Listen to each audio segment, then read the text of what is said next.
What's up, guys? Round 6 of the candidates just ended, and I gotta say, it feels like the longer this tournament goes on, the more interesting the games are getting. And yeah, I really enjoyed the games today. I think you're gonna like this. I'm gonna actually show you all 4 games because they were all very interesting and had some interesting moments. So we're gonna focus on the key moments, talk about what happened, and then at the end, we'll look at the standings and see where everybody stands. So having said that, let's go ahead and get started. Radjabov versus Rapport. Here we go. So they were blitzing out like the first 15 or 16 moves of the game. So all of these moves that you see, if you watch the timestamps there, you can see they weren't really using much time at all. Okay, all of these moves were played very quickly. Queen to d3 is kind of the first sort of like, whoa, what's happening here? This is a very weird line. The main line would be bishop d3 or e5. Queen d3 has been played a few times, but I think MBL played it a couple years ago, but it's kind of a more obscure move. Okay, but both players were clearly familiar with the line because, again, watch the timestamps. Nobody was thinking. They're just blitzing out all these moves. So they're just playing theory. They're not even thinking at this point. Knight to b1 might look like a very strange move, but the point is you have to move the knight somewhere or you're going to just lose your knight. You can't really go forward because there's pawns. A knight on the rim is grim, right? And it also just loses a piece because queen a5 check forks your knight and you have no way to save it. So you can't go there. You obviously can't go on top of your own piece. So it really only leaves you with 3 options. The problem with knight to e2, I guess it's playable, but you're blocking your bishop, which is not ideal. You'd like to have the option to develop that. And then knight to d1, it's kind of like dominated by this pawn. You can't move it anywhere. A little bit awkward. If you ever did want to think about castling or bringing your rook over, you can't. And so on b1, it's actually the best square for the knight because now you have a very sort of natural plan of routing your knight to c4 or even over to f3. And so sometimes in these kind of closed off positions, you can take some time to move backwards if it makes sense, especially when it's a knight. It's very important that your knight ends up on the right square. So that's what was happening with knight to b1. But again, everybody's just kind of playing these moves instantly. Queen to f3, queen to d5, bishop d3, bishop to b4 check, king to f1. I'm not going to get bogged down too much here. F5, look at the time, they haven't used much time at all. We're on move 15. And then bishop check, king to d7 is played, and now we get the first moment in the game where Radjabov started to think for a while. So check this out, from 151 to 124, he spends quite a bit of time on this move, bishop to g5. Now, I'm guesstimating, and this is just my opinion, I have no idea, maybe he had studied king to d8 or king to e7 or some other line where bishop g5 was probably his move, but king d7, he didn't look at. And so he was probably thinking, like, do I still want to play bishop g5? Do I want to play something else?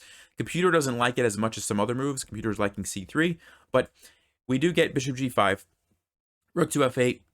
And I should point out, even though this is a very weird square for the king, it's actually not really in that much danger. Black has a lot of pieces sort of, blockading the files and the diagonals, and so white doesn't have a clear path to get to the king right now, and white's king's a little bit awkward over here on f1. You'd like your rook to kind of be on this side to be able to do something, but it's kind of stuck over here, so very weird position, I would say. So we get some sort of complicated moves, which I'm not going to get bogged down in. Queen c3 was the only move here for white to kind of keep it an equal position, which Radjabov finds. We get this queen trade, and then rook to b1 sacrifices the pawn so that he can get knight to c4 in, forking these guys. The check is thrown in, very complicated position, but they're both playing the best moves, very equal. Check out the eval bar. It's Stockfish says 0.0. Okay, so it's dead even. f3, again, still even. Bishop c5, still even. This is super complicated. I want to show you guys this. So bishop c5 is creating this discovered attack, which is very dangerous for white. But this knight is also very dangerous because it's preventing the king from escaping. So white correctly evaluates that he can take the pawn, and even though there is this discovered check, there's actually nothing better for black than to just win back the piece, which he just captured on g4. So it actually turns out to be a complicated way of getting a trade. And so after here, black's winning back the piece, and because of that, Radjabov decides to sacrifice it back anyway. This is actually kind of like the Mitrofanov's deflection. For those of you who remember those videos where it's like you move a piece to deflect, something on a diagonal or a file. And so it's basically luring the bishop to this square. Why is that the case? Well, now, after we play king to f2, you can see how the rook and the bishop are lined up, and black has to figure out how to not lose the bishop, okay? If you imagine if the bishop was over here, black could just simply move the rook somewhere. So nice little idea there. But this is also a nice tactic because after you take this bishop, well, then black can take this bishop. So we get the trade, and now it's a very interesting position because if you count the pawns, you might say, well, black has 5 pawns, white only has 3. Isn't black going to be completely winning? The answer is no, and a lot of that has to do with opposite colored bishops, right? So this bishop is on a light square, which means it can control the light squares on the chessboard. Sorry. This bishop's on a dark square. It can only control the dark squares on the chessboard. At the end of the game, that's very drawish most of the time because you can kind of blockade the pawns easily. These pawns are going to have a hard time pushing forward. You can see it's going to be very easy for this bishop to take them, and this guy can't really counter this bishop.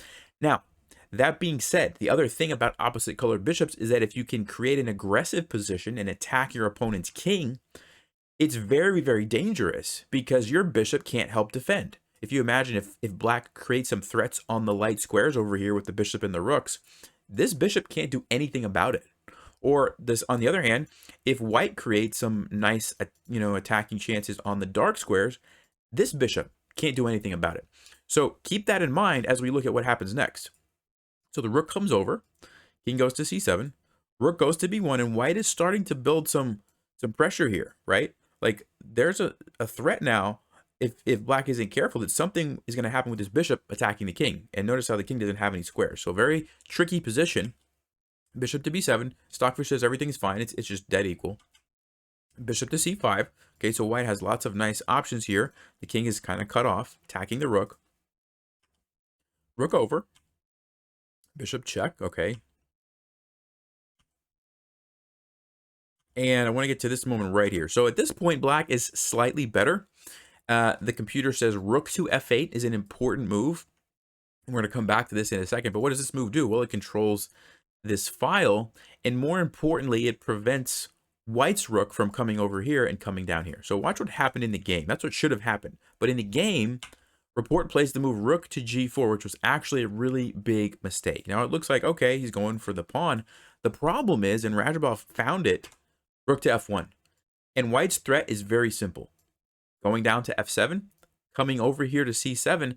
And the reason that this is so dangerous is because this bishop is basically a target. It's basically like going to be a free piece. If white can play rook f7, he's going to take the bishop. And also you have the check, and black might get checkmated.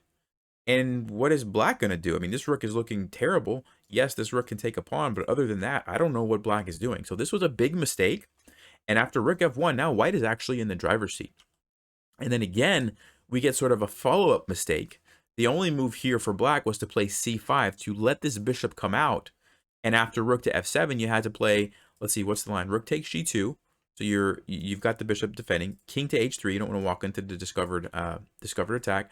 And then let's see, what's the move here for black? Rook to e2. It's a very tricky position, but by attacking the bishop, you are keeping it relatively equal. Bishop d6, rook d2, you kind of just keep harassing the bishop is what Stockfish said needed to happen. But what's played in the game, rook takes h4, doesn't help the situation of this bishop, okay? And so king to g1, rook to e4, and white has this amazing threat of rook to f7, but you need to keep the bishop, okay? You need to keep the bishop because that bishop is playing a crucial role in helping you attack the king, right? And this is where Radjabov made a big mistake and played rook to f7. Completely threw away the advantage by allowing the bishop to get traded. Now, yes, it looks nice, and of course, he's not going to lose this position once he gets both rooks on the 7th rank, but there's no way to win either. It's just going to be a draw. But if you keep this bishop on the board by playing bishop to h2, next move, you're going rook f7, and black can't stop you. There's just no way to stop this threat. And once that happens, black's in trouble, right? Let's just say, for example, the move c5, rook to f7, the bishop is under attack, and you can try to move it, but then you've got actually this is just checkmate in 1 now that I'm looking at it. Okay, because of the bishop helping the rook, so many threats, right? So Stockfish says best chance after bishop h2 here would have been rook to d8. The rook comes down. You try to come down here on d2, but after rook to c7, white is just winning. You have to go over, and then this is going to happen. The bishop's gone, and black's just losing. So it just goes to show when you have an aggressive position with the opposite color bishops and you're attacking the king, you don't want to trade those off because this bishop's doing nothing to help black. White's bishop was amazing. So that was the move that needed to be found. I think Radjabov was probably just because he was losing, right? And then all of a sudden, a few moves later, he's winning. But in his mind, he was probably thinking, I'm happy that I got a draw in this game. And so sometimes you just get these blinders on and you don't realize that, hey, I was actually completely winning. So this is what happened. And we end up just getting a draw. White can just go back and forth, and black can't do anything about it. And of course, white doesn't really have too many other winning chances because black has so many pawns. You can't really do much else. You really need another piece to actually be able to checkmate with just the 2 rooks. So we get a draw. Very interesting game, but I'm sure Radjabov will feel bad looking at this game afterwards, by not finding bishop to h2. All right, next game, Nepo versus Duda. And remember, Nepo's in the lead, so this is an important game to watch. He plays knight f3, which is not one of his sort of normal moves. And so this was a little bit of a surprise. And you notice that Duda spent 6 minutes even just on the second move thinking about what he wanted to do. So probably wasn't expecting knight to f3. So Nepo kind of mixing it up. And one thing that I think is interesting, a lot of times in my experience, when people play knight f3, it's sort of a longer term positional type of a game, very slow build up, lots of strategic maneuvering. And that's not really what we saw in this game. And so just kind of watch how this unfolds. Knight to d7. He kind of kicks the bishop back. Okay. c4. Trades here. Knight to e5. Immediately puts the knight in the center. We get this trade, which kicks the knight away. Trade here. So knights are gone, just bishops. And after this, king to h2. Really nice move. He's getting out of the pin. And guess what? All of these pawns are getting ready to attack. And it's a very kind of straightforward plan, but it really works out nicely in generating an attack against black's king. So I really like the approach to this opening. It seems very simple, but just gets to a nice attack. So after black castles, here we go. g4, f4. I mean, look at these pawns. And his king is kind of tucked away here nicely, away from that bishop, right? This diagonal is kind of closed off temporarily. And so it's actually a safe square for the king. And black has to figure out, okay, what's happening with all of these pawns? The immediate threat would be something like f5, trapping the bishop. So for example, black plays a random move like rook e8, f5 traps the bishop. And even though you do have queen takes c5 check, bishop to f4 is defended, and it's a tempo, so you have 2 attacks. So that's not an option for black. So this is the threat. And so Duda plays h6 to give the bishop a place to run to. So queen to e1, this is kind of a common idea, I would say, when you're trying to attack on the king side. Sometimes you can immediately bring your queen over on this diagonal, and sometimes you can't. Like in this game, it's completely closed off. And so a lot of times the easiest way to get your queen over to the king side is just to slide it over one square. And then you've changed the diagonal, and now all of a sudden he's got 2 different options at some point to attack the king. Obviously, you can't go here right away. But nice move, queen to e1. It just seems like a very subtle move, but it has a very important point to get the queen into the attack. And so there we go, queen to g3. Bishop goes back, and h4. And he's just pushing the pawns. This is a pawn storm on the king side, and it's very interesting because both kings are here. It's sometimes, you castle opposite sides and you do this. It feels less risky, but when you're doing it with your own king on that side, you do have to be careful. But the bishop and queen are defending the king nicely, and he's just using those pawns to gain space and get ready to trade off and get to black's king. So rook comes over, g5, top engine move, and it's a very interesting way to attack. A lot of times, at least in my experience, when I'm thinking of attacking on the king side, I would probably consider a move like h5 and then g5, or f5 and then g5. Usually you kind of keep the pawns together. He puts all of them on dark squares, which is a little bit risky because you don't want to give black the opportunity to blockade the position. So for example, if black were to play like h5 and then could immediately play like bishop f5 and g6 and just kind of shut everything down, your attack would just fizzle out. But in this case, black just doesn't have time, because if they play h5, you're going to play f5 and you're still going to be breaking through. So nice move here with g5. So black accepts it, which is not what Stockfish was wanting. Stockfish was saying king to h8. just getting out of that file was the best option. And I guess the point was that if white takes, you just take back, and now you can actually use your rook to attack white's king a little bit. So that's kind of a nice idea. But this was taken in the game, and now white's just significantly better. So this gets traded off, and here we go, f5. And I mean, look at these pawns. This is just a great example of how to pawn storm on someone's king. So black goes for the pawn on b7, not the right decision. Stockfish says you got to go back. You got to try to defend, even though it's better for white. You need your queen over there to help out, and by going for these pawns over here, it's going to leave the king too exposed, right? So e6. Apparently rook to c3 was a really good move for white. It's a little bit complicated. I'm not going to get into it. Stockfish says that was like the winning line, but this was played in the game. Not as good, but it looks like a much more human move. g6. And so he wins the bishop for a few pawns, but more importantly, he's really getting to the king now, right? The king is running out of defenders, and that's the important thing here. So Engine says taking it is okay, but I definitely understand from a practical standpoint that I would like never want to take that pawn. Like, it just doesn't make sense to take the pawn because you're opening up the file for your king. There's a queen, there's a rook, there's a bishop. Like, it just makes sense to leave the pawn because it kind of acts like a shield for your king. You don't have to worry about anything on this file because the pawn is blocking it for you, right? So I think that makes a lot of sense. So rook over, the rook comes down. This is kind of a nice little idea. You don't always have to just attack one direction, like just focus on the king side. That's it. You can swing over and come in from the rank from the other side of the board. So nice idea there to sort of find an alternate way to attack the king, right? So keep that in mind. It gets complicated. Rook takes f5, nice little tactic. The queen cannot take it because you've got checkmate on g7. And so queen has to go somewhere. Queen h6 check. And white does have to be careful and figure out where to put the king, but king to g1 is the correct move. Black captures here.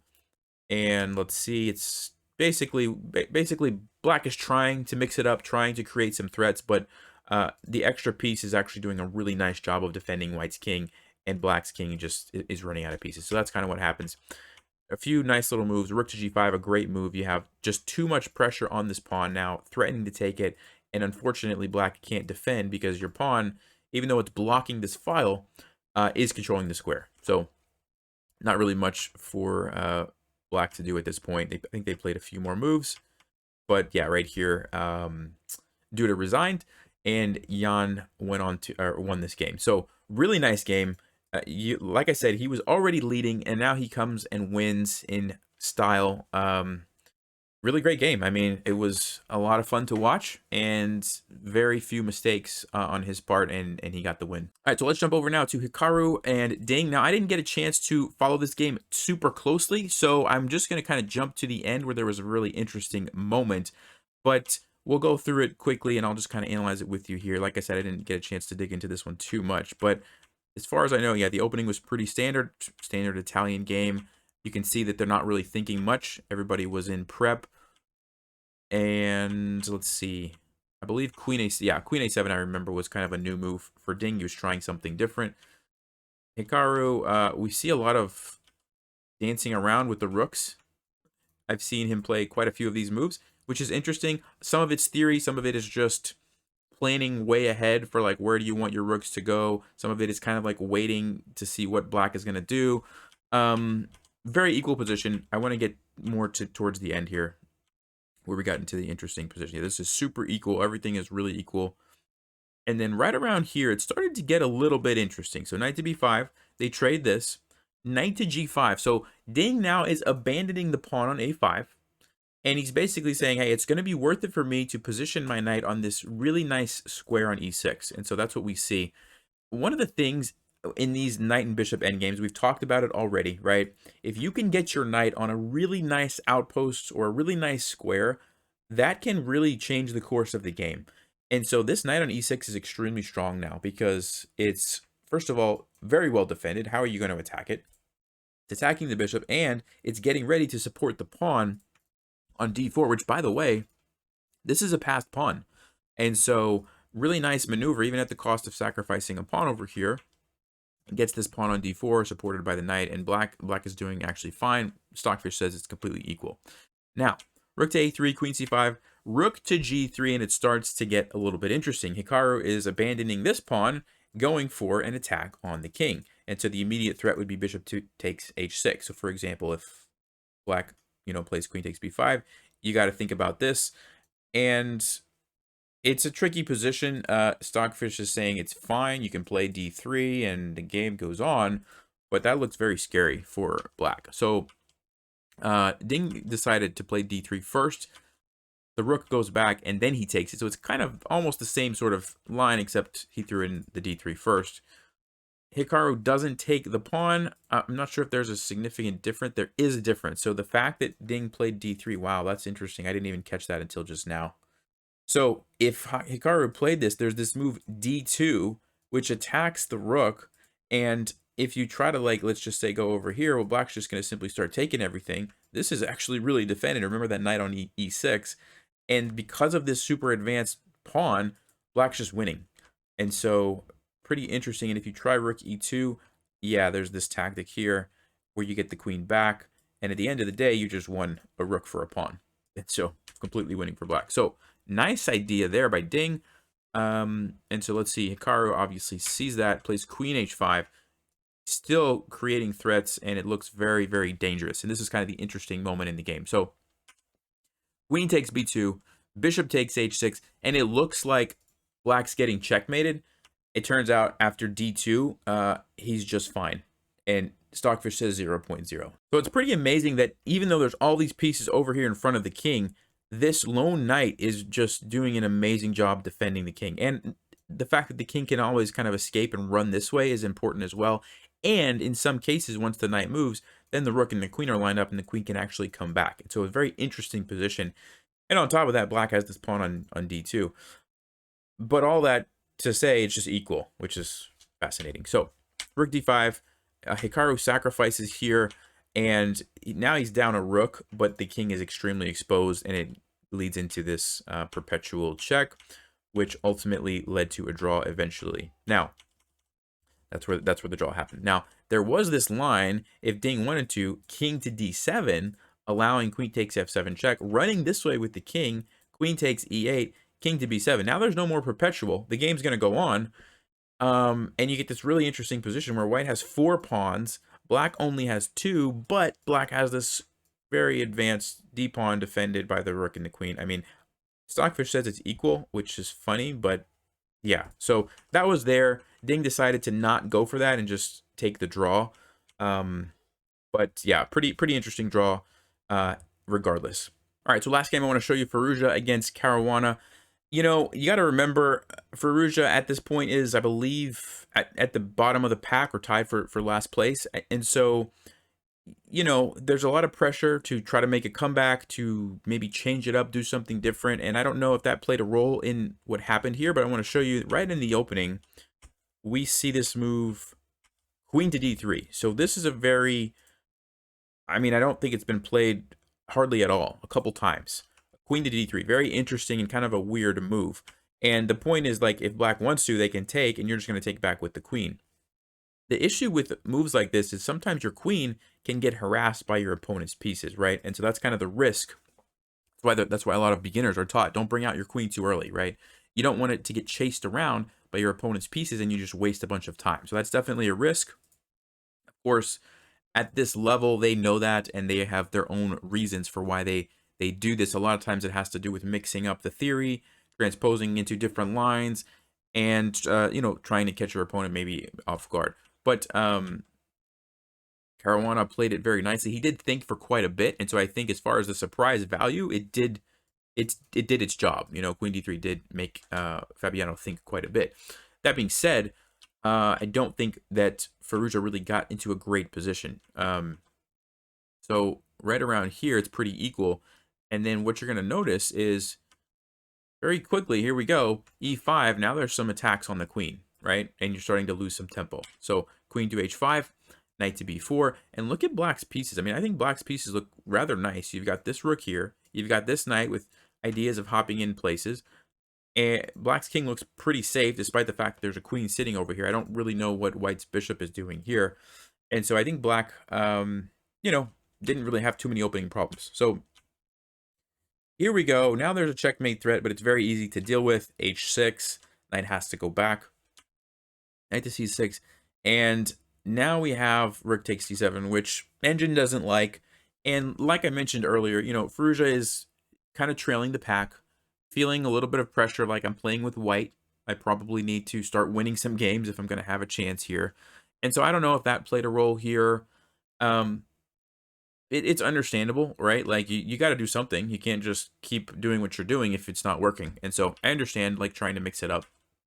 So he plays this bishop to h3, but there is f5, and so, you know, he doesn't actually get his rook back after f5.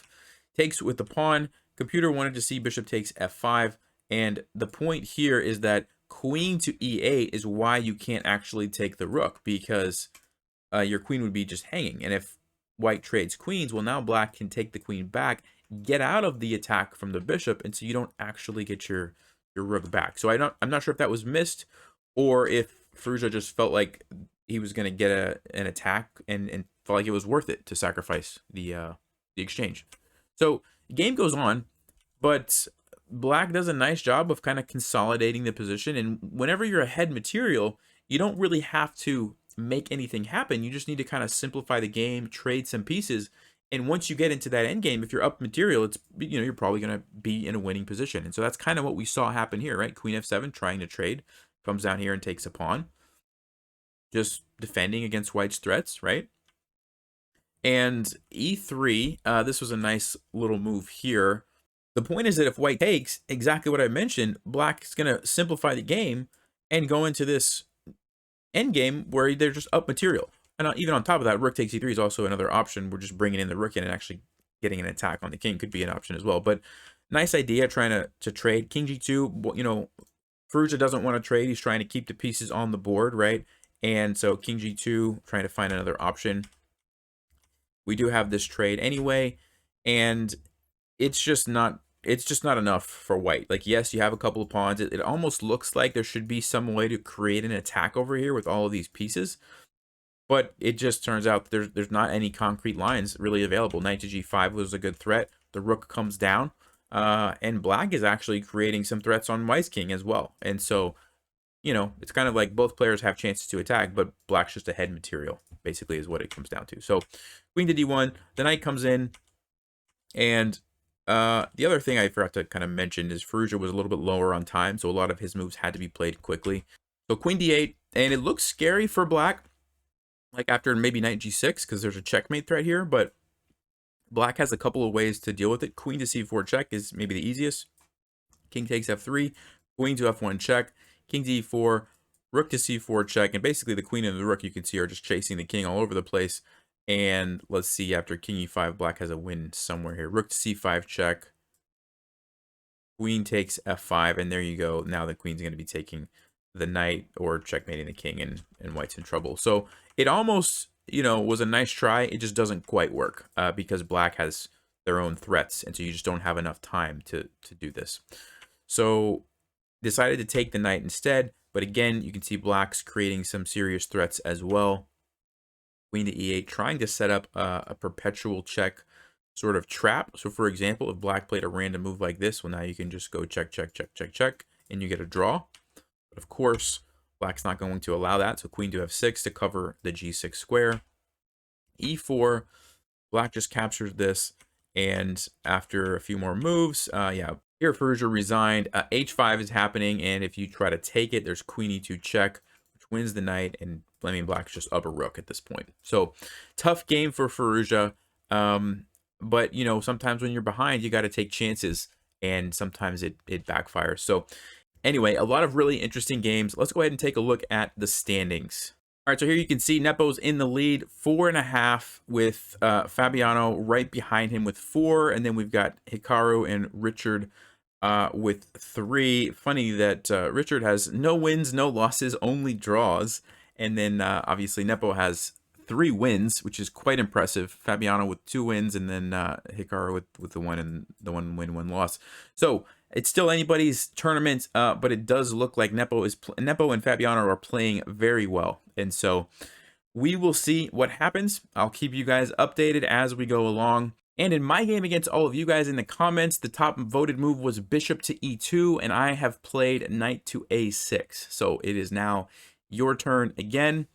Good luck. And remember, if you want to participate, just comment below with what move you'd like to play. And whichever one I see the most of or has the most upvotes, that's what will be played. All right, guys, stay sharp, play smart, take care.